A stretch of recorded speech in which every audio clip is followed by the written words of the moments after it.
मनीष, राजू और विकास। रात के 11 बजे राजू के मामा के लड़के की शादी से घर जा रहे थे। तभी मनीष दोनों से बोलता है, यार चले उस कब्रिस्तान वाले रास्ते से ही चलते हैं। वो रास्ता शॉर्टकट भी है, नहीं तो मेन रोड से जाएंगे तो बहुत टाइम लग जाएगा। कब्रिस्तान वाला रास्ता शॉर्टकट था।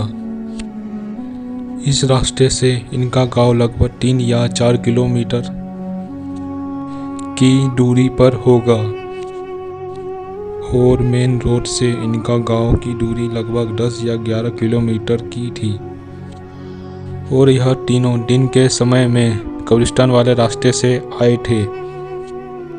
मनीष की बात सुनकर राजू बोलता है, हाँ मनीष सही बोल रहा है, तो उस रास्ते से चलते हैं। वैसे भी हम तीनों पैदल हैं। अगर मेन रोड से जाएंगे सुबह ही तक गांव पहुंचेंगे।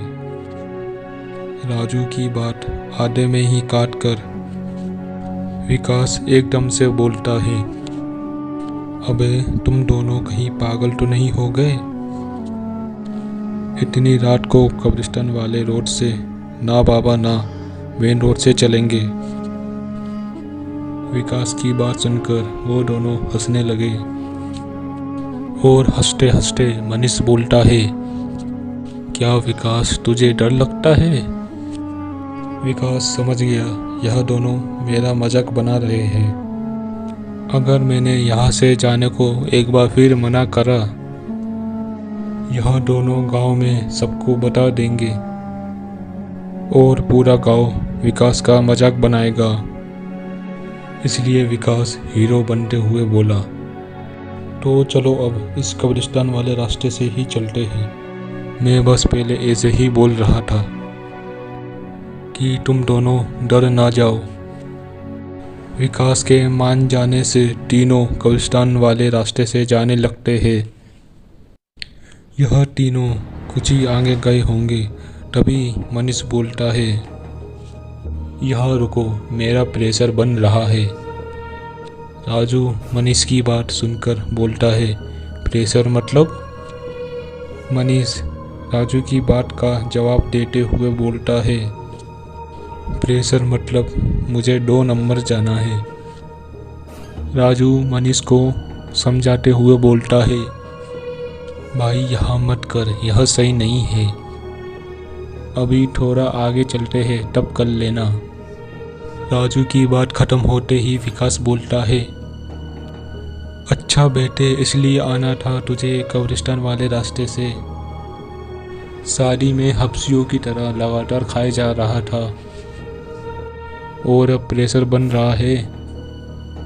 विकास की बात सुनकर मनीष चिढ़ते हुए बोलता है, अपनी बकवास बंद कर और जल्दी जल्दी चल, मुझे रहा नहीं जा रहा। इतना बोलकर तीनों आगे ही गए होंगे। तभी मनीष राजू के हाथों से पानी की बोतल छीन कर बोलता है, यार मुझसे अब रहा नहीं जा रहा, तुम 5 मिनट रुको बस। इतना बोलकर मनीष 2 नंबर के लिए कब्रिस्तान के दूसरे गेट के सामने जो सीढ़ियाँ बनी हुई थी वहाँ पे जाकर 2 नंबर करने के लिए बैठ गया।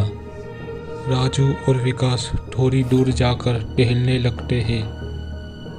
मनीष को गए कम से कम 10 या 15 या फिर 20 मिनट हो जाते हैं, पर मनीष वापस नहीं आता है।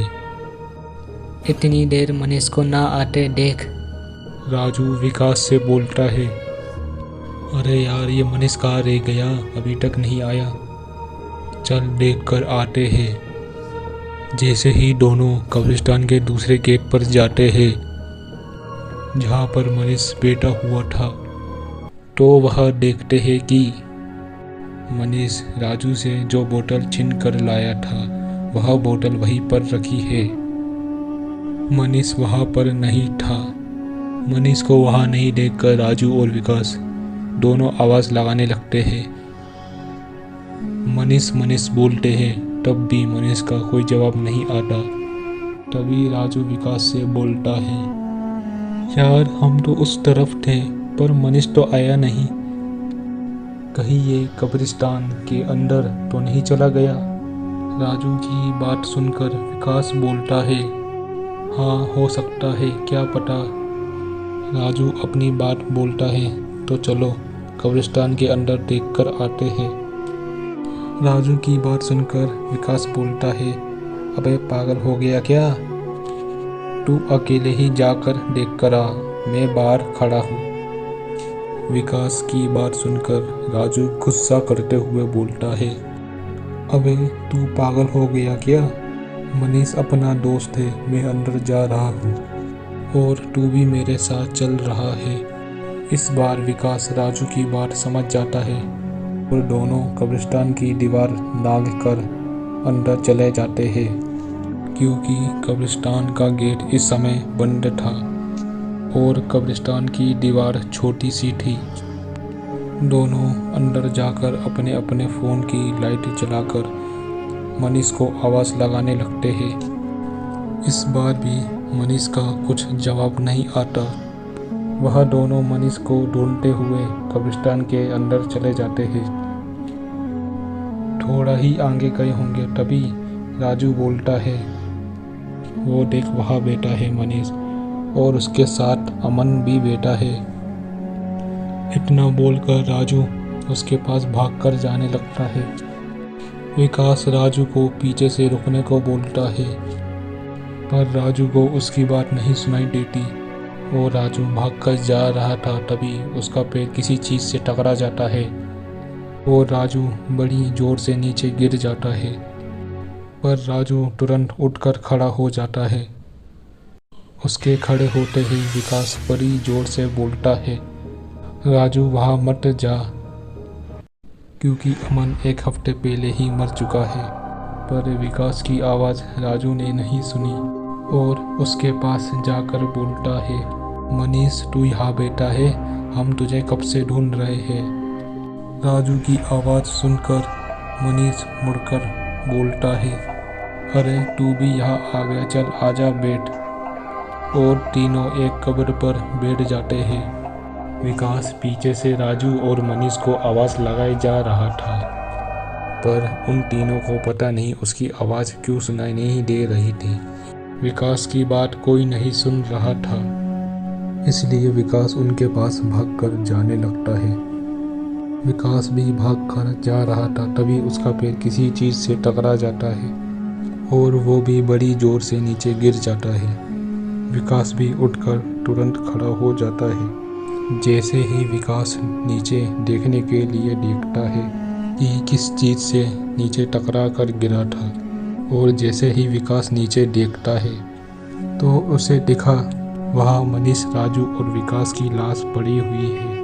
विकास देख ही रहा था, तभी मनीष देखकर बोलता है,